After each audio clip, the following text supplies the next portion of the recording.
Remedy Entertainment, makers of Max Payne, Alan Wake, and Quantum Break, has never made a bad game, and if my first hands-on with their latest, Control, is any indication, they're not in jeopardy of breaking that streak.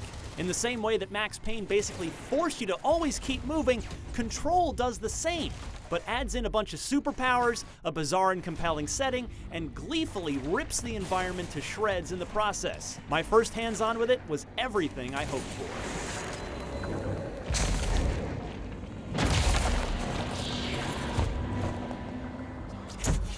As Jesse Faden, the newly appointed head of the mysterious Federal Bureau of Control, you're handed a unique service weapon that can transform and upgrade in different player-controlled ways and asked to keep the strange forces threatening our world at bay. My demo took place in the central research section of the Oldest House, the nickname for the Brutalist architecture, space-bending building that the Bureau calls home. In it, a hostile force known as the Hiss has begun attacking, meaning you'll see suspended floating bodies, people frozen in time and space, and aggressive bad guys who seemingly teleport in, some of which have powers just like yours. Yes, Jessie has learned plenty of new tricks in her new role, including levitation, a devastating ground pound, telekinesis, and that super cool transforming service weapon I mentioned. My demo didn't include a lot of story, a strength of all of Remedy's previous games, at least not main path stuff. A few optional side missions did pop up though, highlighting Remedy's stated intention to have Control be a bit more sandboxy and open-ended than their previous games.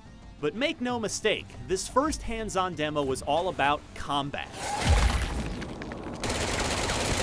It has more Max Payne DNA in it than Alan Wake or Quantum Break, and you certainly won't hear me complain about that. This is no cover shooter.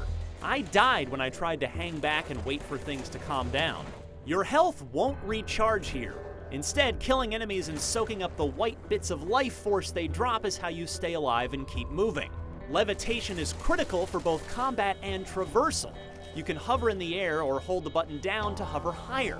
She'll eventually float back to the ground, but usually you'll have taken action before then, either by telekinetically picking up nearby objects like chairs, tables, or chunks of the nearest concrete wall, or by ground pounding them, which you can do from pretty far away.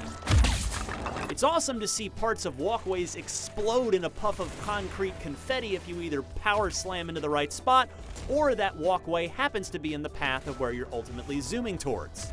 You also have other powers like possessing weakened enemies to temporarily get them to fight alongside you. Plenty of bizarre objects got in my way even in my short demo, which I'm eager to see and learn more about. The astral spike escaped the astral plane and Bureau confinement and will relentlessly hunt you. The astral plane itself promises to be home to the occasional boss fight. The mirror maze puzzled me at the end of my demo. I'm really eager to see it again and figure out how to get through it. A nondescript clear orb also warped in and buffed the health of my foes, making it an obvious first target in battle.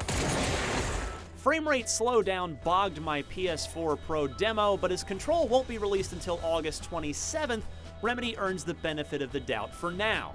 Ultimately, if Control's main storyline can deliver, a solid bet by the way given Remedy's track record, on top of the optional side missions and world-building content the developer is promising, then Control could end up being one of the most memorable action games of the year.